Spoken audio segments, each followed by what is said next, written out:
The dust of redemption, Texas, tasted of endings. Nell felt it on her tongue, a gritty film of disappointment that coated the back of her throat. She stood beside the stagecoach, a solitary figure in a dress that had been meant for a wedding. Its simple cream poplin now grayed with the grime of 1,000 miles. The coachman heaved her single battered trunk to the ground with a thud that seemed to echo the closing of a door. He didn't meet her eyes. No one did. The town of Redemption was little more than a single street gouged from the prairie, flanked by clapboard buildings that leaned against each other for support. Faces peered from the windows of the mercantile and the saloon, curtains twitched in the boarding house. They saw the dress, the lone trunk, the way she stood with her shoulders squared against the vast, indifferent sky. They saw a bride nobody had come to claim, and the judgment was a palpable thing, as hot and heavy as the afternoon sun. A man in a black coat, his face pinched with professional sympathy, approached from the direction of the town's small, whitewashed church. He was Mr. Abernathy, the preacher. He cleared his throat, his gaze fixed on a point just over her shoulder. "Miss Croft?" he began, the name tentative on his lips. "It is to be," Nell corrected him, her voice quiet but clear. "I am Nell Quarles." She had practiced the new name, the one that was supposed to grant her a new life, a home, a place to finally set down her roots, after a life of being moved along. The preacher's face fell further. "Miss Quarles," he said, the words heavy with a pity she did not want. "I am afraid I bear difficult news. Silas Croft? He took a fever. 2 weeks passed. We buried him on the rise behind the church." He gestured vaguely as if the grave of the man she had never met, the man whose letters had promised a life of simple decency, was a landmark of no particular importance. The world tilted, the dusty street seeming to ripple like water. She had spent her last dollar on the passage, sold the last of her mother's keepsakes. The letters, filled with descriptions of his small farm and the hope for a companion to share it with, had been her scripture. Now, they were just paper. She was a woman alone, in a town that had already written her story, a foolish mail-order bride, an object of either scorn or pity. She felt a cold knot tighten in her stomach. She had nothing. She was nowhere. A stout woman with iron-gray hair pulled into a severe bun emerged from the mercantile, her lips a thin, unforgiving line. This was Mrs. Gable, and her stare was a physical weight. She looked Nell up and down, taking in the travel-stained dress and the exhaustion etched onto her face. The woman's disapproval was a pronouncement, a final verdict delivered before the trial had even begun. Nell met her gaze, refusing to flinch, refusing to let the tears that burned behind her eyes fall. That small act of defiance seemed to cost her the last of her strength. For 3 days, Nell existed on the thin charity of the preacher and his wife, sleeping on a cot in their back room and eating meals steeped in silent commiseration. She spent the daylight hours searching for any work that would keep her from being sent back east on the next stagecoach, a journey for which she had no fare and no destination. Every door was closed to her.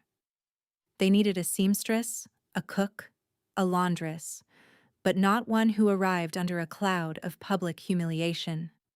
She was a story, a cautionary tale whispered over fence posts and across shop counters, and no one wanted to invite a story like that into their home.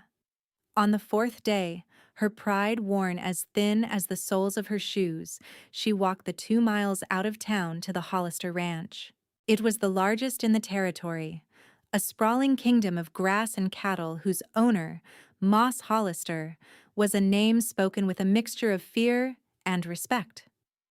She wasn't seeking a grand position. She was seeking survival. Mucking out stalls, washing clothes, peeling potatoes, anything that would grant her a roof and a wage. The ranch was a hive of masculine energy. The air smelled of horse sweat, leather, and wood smoke. Cowboys turned to watch her as she walked toward the main house, their expressions ranging from open curiosity to outright amusement. A burly man with a weathered face and mean little eyes stepped off the porch to block her path. This was Jed, the foreman. "We ain't hiring," he said, before she'd even spoken a word. He spat a stream of tobacco juice near her feet. "Specially not strays." Just then, a commotion erupted from the large breaking corral near the main barn. Shouts, the splintering of wood, a massive black stallion, all wild eyes and furious muscle, threw a rider into the dust. The horse spun, hooves lashing out, a force of pure, untamed panic. Men scrambled up the fence rails to escape its path. The stallion, called Obsidian by the men, was a thing of dark, violent beauty. A man separated himself from the chaos. He was tall, built with the lean strength of someone who lived in the saddle. His face was hard, carved from granite and shadowed by loss. This was Moss Hollister. His eyes, the color of a stormy sky, were fixed on the horse, and his voice, when he spoke, was low and cold as a river stone. "Leave him," he commanded. The men, even the foreman, fell silent. Nell had stopped breathing. She saw past the thrashing hooves and the bared teeth. She saw the terror in the horse's eyes, the way his ears were pinned back not in aggression, but in sheer heart-pounding fear. The ropes, the spurs, the shouting men, they were closing in on him, suffocating him. Without thinking, she took a step forward. "He's not mean," she said, her voice carrying in the sudden quiet. "He's terrified." Moss Hollister turned his gaze on her. It was like being struck. The force of it, the cold assessment in it, stole the air from her lungs.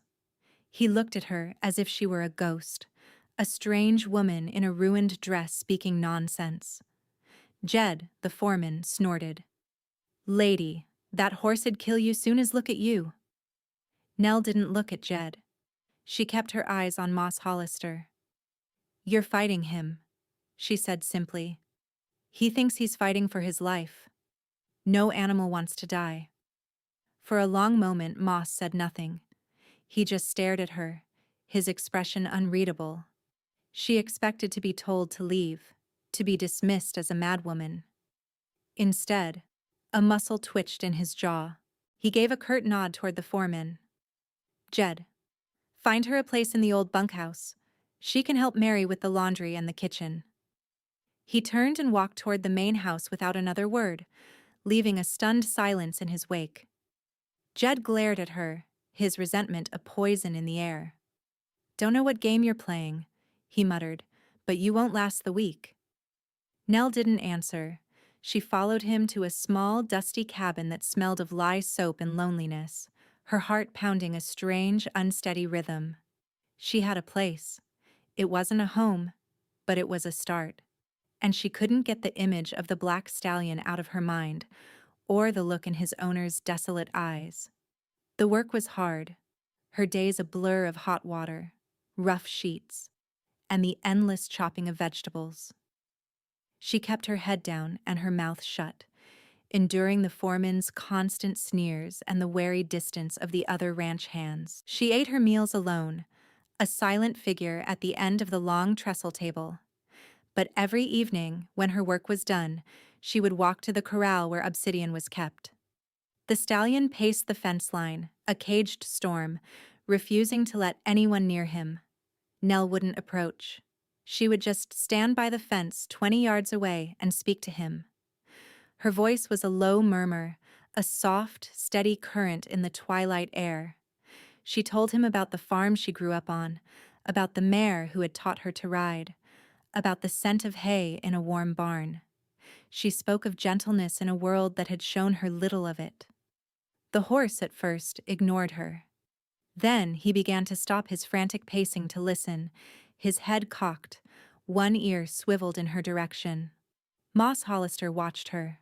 From the window of his study in the main house, he saw her nightly ritual. He saw the way the most dangerous animal on his ranch grew still at the sound of her voice. It unsettled him.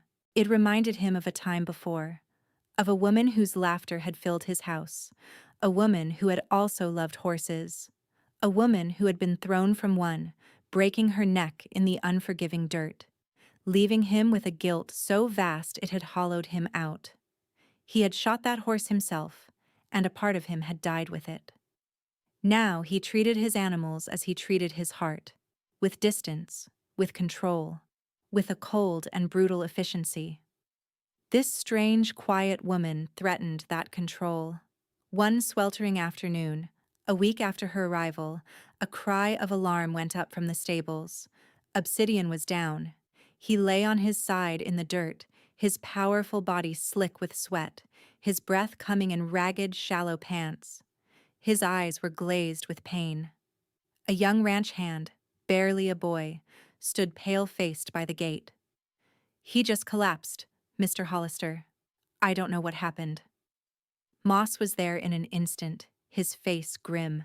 Jed followed, a look of grim satisfaction on his face. "Colic," the foreman declared. "Bad case, nothing to be done. We should put him out of his misery."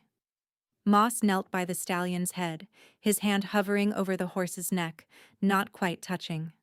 The memory of his wife, of the other horse, was a phantom at his shoulder. He saw the same pain, the same inevitable end. His hand clenched into a fist. "Get my rifle," he said, his voice flat and dead. "No." The word was quiet, but it cut through the tense air like a blade. Nell stood at the corral gate, her face pale but her eyes blazing. She walked past the foreman, past the astonished ranch hands, and knelt on the other side of the suffering horse. "Don't you dare," she said, her voice shaking with a fury that stunned them all. She looked directly at Moss Hollister. "You'll kill him because you're afraid, because it's easier than trying to save him." The insult struck him, but it was the truth in it that landed the hardest. Jed stepped forward. "Get away from that horsewoman before he kills you." Nell ignored him. She ran her hands gently over Obsidian's swollen belly, her touch firm and knowing. She leaned close, laying her cheek against his neck, murmuring to him. The horse shuddered, but he didn't fight her. "It's a twist," she said, her voice losing its anger, becoming focused, clinical. "His gut is twisted. If we can get him on his feet, we might be able to walk it out of him." She looked up at Moss, her gaze a challenge. "Give me a chance. Give him a chance." Something in her fierce desperation broke through the wall of his grief. He saw not just a woman trying to save a horse, but a woman fighting against the casual cruelty of endings, against the easy surrender to loss. He saw a strength he hadn't felt in himself for years. "Stand back," he said to the other men. Then, to Nell, "What do you need?" For the next 6 hours, they worked. Under Nell's direction, they managed to get the massive stallion to his feet. She brewed a concoction of herbs she found growing along the creek bed, peppermint and chamomile, to soothe the horse's gut. She and Moss walked him endlessly in slow circles around the corral. The sun beat down, and the other men watched in disbelief as the powerful ranch owner took orders from the mail-order bride nobody wanted. They walked in silence, a shared rhythm of desperation and hope. Nell never faltered, her voice a constant, soothing presence for the horse, her focus absolute.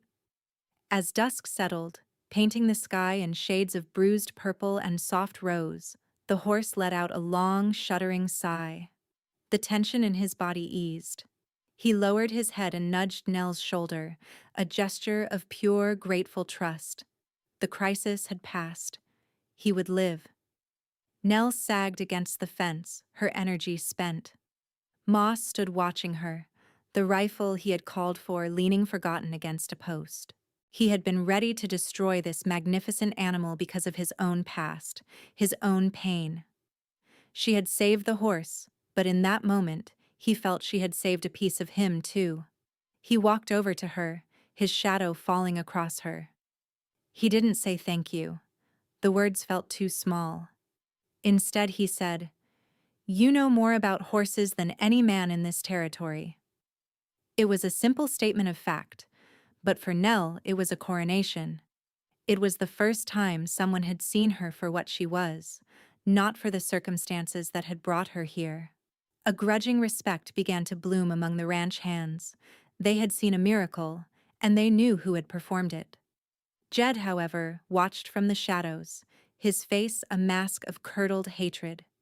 She had not only proven him wrong, she had made him look like a fool in front of the man he was paid to serve. Life on the ranch shifted. Moss didn't say a word, but the next morning, Nell's duties were changed. She was no longer assigned to the laundry, but to the stables. Officially, her job was to care for Obsidian, to bring him back to full health. Unofficially, she became the quiet authority on every animal on the place. The men, one by one, started coming to her with questions they would have once taken to Jed. A mare with a difficult foaling, a gelding that had gone lame, a young colt that refused the bridle. Nell, with her patient hands and watchful eyes, knew what to do. Moss found reasons to be at the stables. He told himself he was supervising, checking on his prize stallion, but he was watching her. He watched the way her hands moved, gentle but sure, as she groomed Obsidian's black coat until it shone like polished jet.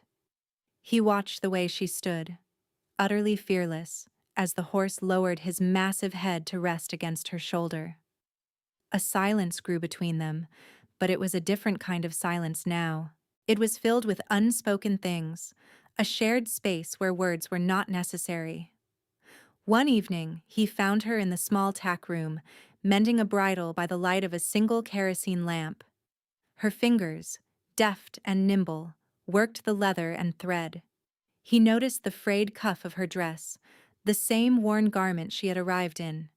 She had no other. He said nothing, just watched from the doorway for a moment before turning and walking back to the main house. The next day, a package was delivered from the mercantile in town. It was left on the small, rough-hewn table in her cabin. Inside was a bolt of deep blue calico, sturdy and practical, and several spools of thread. There was no card, no note, but Nell knew. Her fingers traced the pattern of small flowers on the fabric, and a warmth spread through her chest that had nothing to do with the Texas sun. She felt seen. Moss assigned her the task of gentling a string of young fillies that had been left to run wild for too long. "Jed and his men are too rough with them," he said, his tone clipped, professional. "See what you can do." It was a test and a trust. Day after day, she worked with them in the round pen, using not force, but patience. Moss would stand by the fence, his arms crossed over his chest, and watch. He never interfered, never offered advice. He just watched. He found himself talking to her, the words coming out before he could stop them. He told her about his father, who had built the ranch from nothing. He spoke of the harsh winters and the long cattle drives. He never spoke of his wife. He never spoke of the daughter they had lost as an infant years before that. The grief was a locked room inside him, and he kept the key. But with Nell, he found himself standing near the door.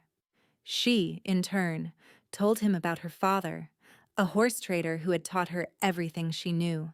He had been a kind man, but one with a restless spirit, never staying in one place long enough for roots to take hold. After he died, she had been left adrift, which led her to answer Silas Croft's ad. She spoke of her past without self-pity, as a landscape she had crossed to get to here. The slow burn of their connection intensified, a low flame-building heat. It was in the way he started leaving a cup of coffee on the porch rail for her in the mornings. It was in the way she saved him a plate of supper when he worked late, leaving it covered on the stove in the cookhouse. They were two solitary people, orbiting each other, the gravitational pull growing stronger with each passing day. Jed's resentment festered. He saw the looks that passed between them, the comfortable silence they shared. He saw his own authority eroding with every man who went to Nell for advice.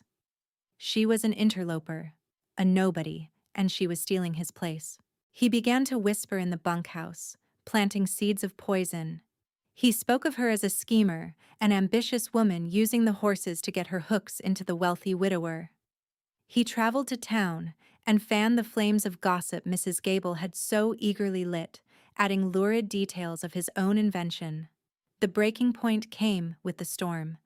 It rolled in from the west without warning, a bruised black wall of cloud that turned the day to night. Lightning split the sky, followed by claps of thunder that shook the very ground. The horses, caught in the open pastures, panicked.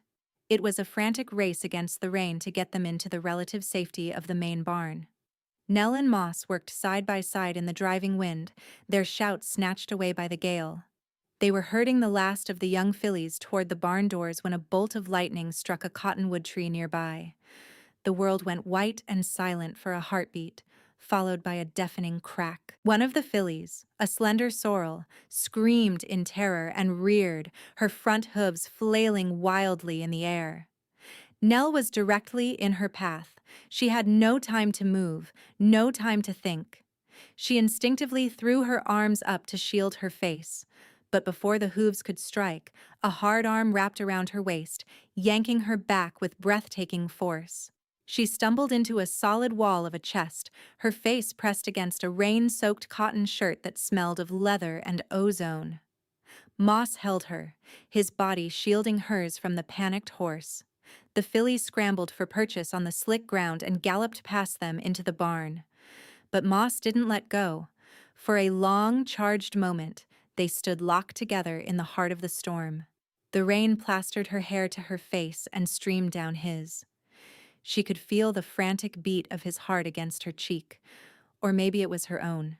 His hand was splayed against the small of her back, a point of burning heat. The world narrowed to that single point of contact. He was the first to pull away, the movement abrupt, almost violent. He took a half-step back, his face a mask of conflict, his stormy eyes darker than the clouds above. The air between them crackled with more electricity than the lightning. He had saved her, but the intimacy of the act had terrified him. He turned without a word and strode into the barn, leaving her standing in the rain, trembling from more than just the cold. The wall around him was back in place, higher and more formidable than ever. The storm passed, but a colder, more dangerous one was brewing. Jed saw his opportunity. He watched the way Moss now avoided Nell, the strained silence that had replaced their easy companionship. He saw the rancher's retreat into his old, cold self, and he knew it was time to strike. That night, under the cover of darkness, Jed walked to Obsidian's corral. The latch was heavy, secured by a thick wooden pin.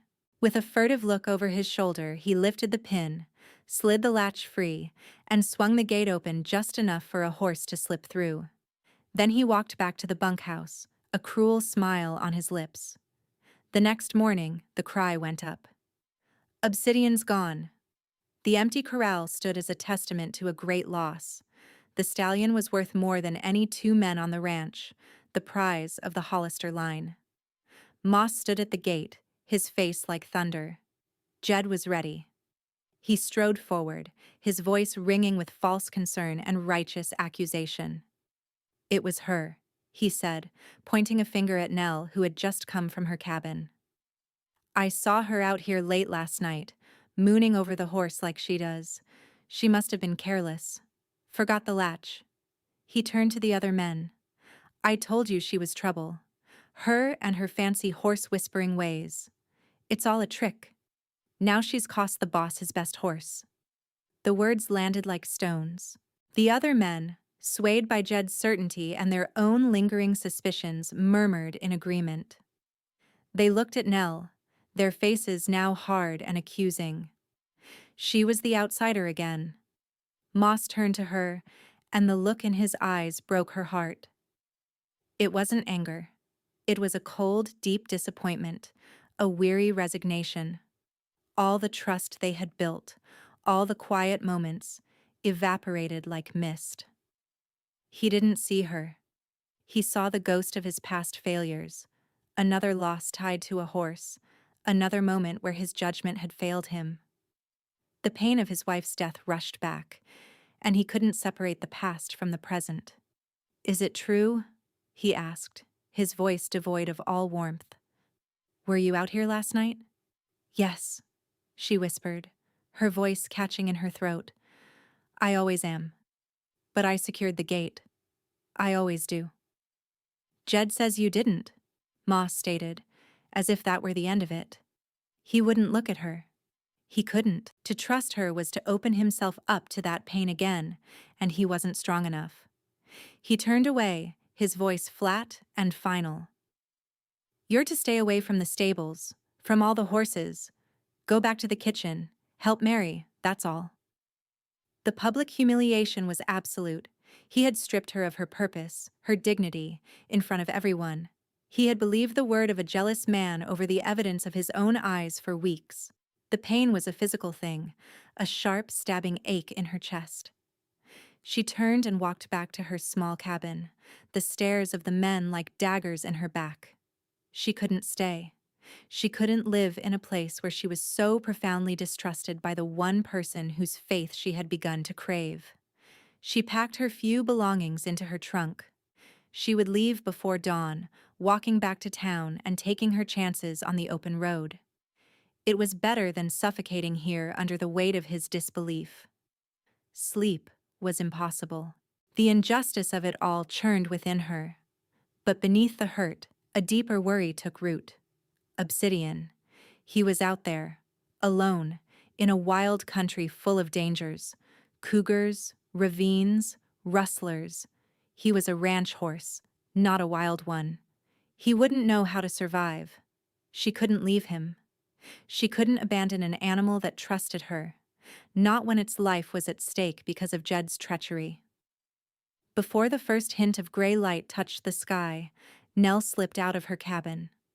She didn't go toward the road. She went to the smaller pasture where the gentlest mares were kept. She bridled a calm, sturdy buckskin, swinging up onto its bare back. She didn't know for certain where Obsidian would go, but she knew his nature. He was proud, but he was also herd-bound. He wouldn't run for the high country. He would look for water and familiar territory. He would follow the creek. With a last lingering look at the main house, dark and silent against the coming dawn, she nudged the mare forward, disappearing into the pre-dawn gloom. In the main house, Moss hadn't slept either. He sat in his study, a glass of whiskey untouched on his desk, the cold weight of his own decision settling in his gut. The scene played over and over in his mind. Nell's shocked, wounded face, Jed's triumphant smirk. A young hand, a boy named Billy who idolized Nell, had sought him out an hour earlier, his conscience getting the better of him. "Mr. Hollister," he'd stammered, twisting his hat in his hands. I saw Foreman Jed last night, near Obsidian's corral. He was just standing there in the dark. I thought it was strange." The boy's words were the key. It all clicked into place. Jed's escalating resentment, his public dislike of Nell, his eagerness to place the blame. Moss felt a wave of self-loathing wash over him. He had been a coward. He had let his old, raw grief make his decisions for him. He had punished Nell for a crime he knew, deep down, she hadn't committed. He had pushed away the first good, honest thing to come into his life in years because he was afraid to feel anything again. He stood abruptly, the chair scraping loudly against the floorboards. He strode to the bunkhouse and found Nell's cabin empty, the bed untouched, her trunk gone from the corner where it always sat. A cold dread, sharper and more potent than any he had felt over the horse, seized him. She was gone. He hadn't just wronged her. He had driven her away. He went to the stables, saddling his own horse with a frantic urgency. He wasn't tracking a lost stallion anymore. He was tracking the woman he couldn't bear to lose. He saw the tracks of the single mare leading away from the ranch, and he knew. She hadn't run from him. She had gone for the horse. Nell found Obsidian 3 miles down the creek, in a deep, brush-choked gully. His left foreleg was hopelessly tangled in a snarl of old barbed wire left from a forgotten fence line. The wire had cut deep, and the horse was frantic with pain and fear, pulling against it, only making the wound worse. He was lathered in sweat, his eyes rolling wildly. "Easy, boy," she crooned, sliding off her mare. "Easy now. It's me." She approached slowly, her hands outstretched. Obsidian stopped pulling, his ragged breathing the only sound in the quiet gully. He recognized her voice, her scent. He stood trembling as she got closer, examining the damage. The wire was wrapped tight, cutting off circulation. She needed to cut him free, but any sudden movement could cause him to panic and sever an artery. She was trying to work the barbs loose with her bare, bleeding fingers when she heard the sound of another horse approaching. She looked up, her heart leaping into her throat. Moss. He reined in at the top of the gully, his face etched with worry and something else she couldn't name. He swung down from the saddle, his eyes taking in the scene, the injured horse, the blood on her hands. He started down the slope toward her. Obsidian, seeing the man, tensed and pulled back, letting out a pained snort. "Stay back," Nell called out. "You'll spook him." Moss stopped. He saw the way the terrified, powerful animal was grounded by her presence alone. He saw her courage, her absolute competence in a situation that would have sent most men running for a gun. He saw everything he had refused to see the day before. "Nell," he said, his voice raw, stripped of all its usual authority. "I'm sorry. I was a fool." The apology hung in the air between them, simple and profound. She gave a small, jerky nod, her attention still on the horse. "I need to cut the wire," she said. "I can't get it loose." "I have pliers in my saddlebag," he said. He retrieved them and came down the slope again, moving slowly, cautiously. "Let me help," he said, not as a command, but as a plea. She looked at him, and in his eyes, she saw a vulnerability that matched her own. She nodded. "You'll have to hold his head," she instructed. "Talk to him. Keep him steady. If he thrashes when I cut, he could cripple himself." It was the ultimate act of trust. He was placing the fate of his most valuable animal entirely in her hands. He moved to Obsidian's head, taking the cheek strap of the halter, his hands gentle. He began to speak to the horse, his voice the low rumble she had heard him use only with her. And as he calmed his horse, he was speaking to her, too. "I know," he murmured. "I know you're scared. It's all right. She's here. She'll make it right." Nell took the pliers and went to work. With steady hands, she found the main strand and, with a grunt of effort, snipped it. The tension released. She worked quickly, cutting the other strands, carefully unwrapping the barbed wire from the bloody leg. Finally, the horse was free. Obsidian leaned against Moss, shuddering, exhausted but alive. Moss looked from the horse to Nell.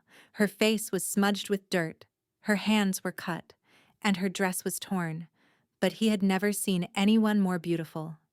He had come to rescue a horse and had found himself rescued from his own pride, his own foolishness.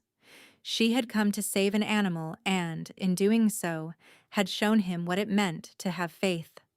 "Jed lied," he said, the words costing him. "Billy told me he saw him by the corral. I should have trusted you." "Yes," she said softly. "You should have."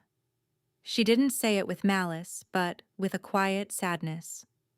He took a step closer, reaching out, his calloused thumb gently wiping a smudge of dirt from her cheek.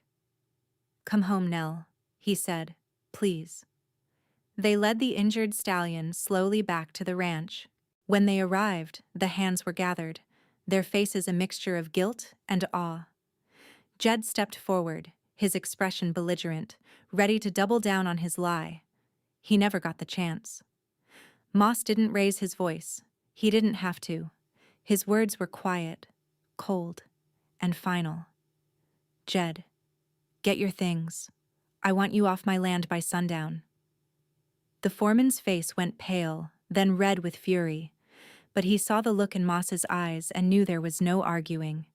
He turned and stalked toward the bunkhouse without another word. Moss then turned to Nell in front of all his men. The entire ranch was watching. He didn't make a grand declaration of love. That wasn't his way. His gestures were quiet, but they were irreversible. "The foreman's job is open," he said, his voice clear and steady. "But I suspect you're overqualified." He held out his hand to her.